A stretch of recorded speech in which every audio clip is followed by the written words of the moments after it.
Welcome to the Frontier Podcast, where we take the internet's best tech articles and transform them into audio so that you can enjoy them on the go.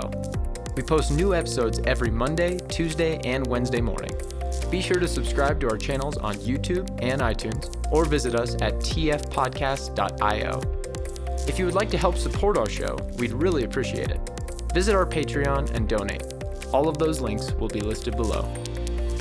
Today's episode is brought to you by Presence Media. They are a Colorado-based SEO and web design firm. Presence Media creates beautifully modern websites that effectively attract new customers for their clients. Visit them at presencemediadenver.com. That link will be listed below. Today's article was written by Paul Lyon. Paul is a student at UMBC and a business development intern at Leverage. Today's episode is titled, How Does the Internet Work? A Simple Explanation of the Internet. If you'd like to read the original article, including the embedded images, you can find it on iotforall.com. That's iot-for-all.com. We'll have that link listed below.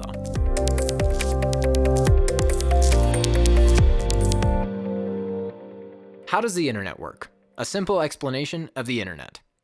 Most people know how to access and use the internet, whether from their phone, at work, or internet cafe in Italy. But how does the internet work exactly? You're on vacation in Italy, sitting in a nice cafe with free Wi-Fi. It's a few days into your trip now, and you've taken some beautiful photos that you want to share with your parents back home. Mom and Dad aren't too familiar with Dropbox or Google Drive, so instead, you attach the photos to an email. Your mouse hovers over the send button and click. Almost instantaneously, it shows up in your mom and dad's inboxes halfway around the world. What just happened? First, some network basics. Before we can even get into how the email got to your mom halfway across the world, we need to understand the physical components of a network. Networks are groups of interconnected devices. Any device that is connected to a network is known as a node. Most modern networks contain the following nodes. 1. Network interface cards, or network adapters. 2. Switches. 3. Router. 4. Wireless access point. Network interface cards, also known as network adapters. Network interface cards are hardware that's installed in computers, such as your laptop or PC. Though not a node themselves, they allow computers and electronic devices to join a network as a node. Switches. Switches are central nodes that forward messages between nodes in the same network by rapidly creating and deleting connection points. You can think of them as the managers of the network, maintaining the flow of information between the devices in a network, whether wireless or wired. Router. A router is a device that connects two or more separate networks. Routers forward data to other routers of different networks until the data has reached its destination. Wireless access points. WAPs, or wireless access points, allow nearby computers and nodes to interact with a network wirelessly, usually via Wi-Fi. They're nodes that provide wireless capability to a wired network. Multiple WAPs can be connected to extend the wireless capability range of a network, such as in a large building. However, WAPs aren't a required component of a network, as networks can remain completely hardwired. Quick note, Wi-Fi connection versus internet connection. Contrary to popular belief, Wi-Fi does not have anything to do with your internet connection, and the two terms should not be used interchangeably, although they often are.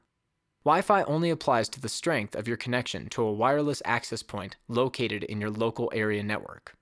Internet connection measures the strength of your router's connection to the internet. You can have a strong connection to your Wi-Fi, but no connection to the internet, or vice versa. The birth of the internet. The origin of the internet began in the late 1960s and early 1970s from a new network technology created by the U.S. Department of Defense. It was known as the Advanced Research Projects Agency Network, or ARPANET. Its purpose was to connect various Department of Defense scientists and researchers across the United States working on defense projects. Researchers incorporated ARPANET into the networks they were working at, including universities. As more and more networks joined the system, the internet began to take shape. So what is the internet? In basic terms, the internet is a global interconnected collection of networks that communicate using internet protocols. You can think of it like a network of networks where every network is a node. However, new devices and technologies have created new ways to connect to networks through the internet. A combination of them is often used to make these connections.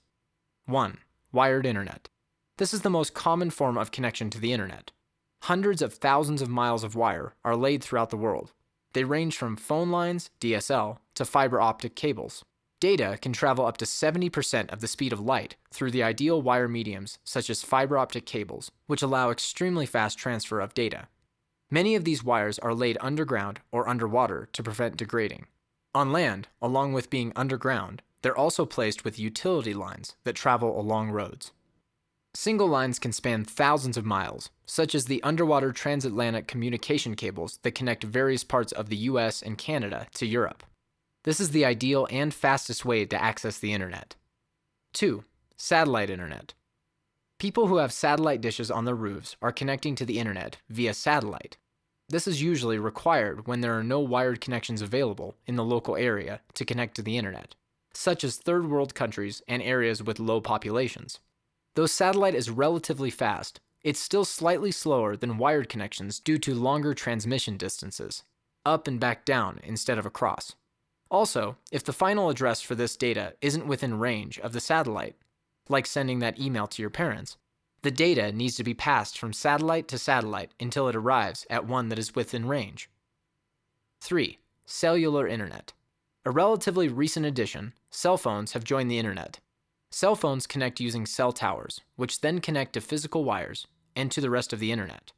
In a sense, cell towers are sort of like extremely wide wireless access points, except they're only for cell phones or data-enabled devices. Cell phones may also act as wireless routers using mobile hotspots, in which a laptop or similar device could connect using Wi-Fi to access the internet. Okay, now about that email. How does the internet work? As you close your laptop and continue your journey across Italy, your email is on a journey of its own, albeit a much faster journey. When you clicked Send, your laptop's network interface card sent the data in the email to the wireless access point using Wi-Fi. The WAP then sent the data through a wire to the local router. The local router took that data and sent it to another router, which then sent it to another router and another router, all the way through a chain of routers until the data was transferred over one of the transatlantic communication cables to the United States. There, it ended up at a Google data center, because your parents use Gmail, and Google then sent a notification to your parents' laptops stating that they'd received a new email. Mom sees it first, goes to her email account, and clicks on the email. The data is transferred from the Google data center through multiple lines and reaches the router of your mom's home, which then goes through the Ethernet cable she has connected to her computer, through her laptop's network interface card, and is finally displayed on her screen, all in the blink of an eye. Cool, huh? Thanks for listening. You can find more episodes just like this at tfpodcast.io. We post new episodes every Monday, Tuesday, and Wednesday morning. That link will be listed below. Be sure to subscribe to our channels on YouTube and iTunes, or visit us at tfpodcast.io. If you would like to help support our show, we'd really appreciate it. Visit our Patreon and donate. All of those links will be listed below. Again, thanks to Paul Lyon. You can find more of his writing on iotforall.com. That's iot-for-all.com. That link will also be listed below. And thank you to our sponsor of today's episode, Presence Media. You can visit them at presencemediadenver.com. That link will also be listed below. Thanks for listening.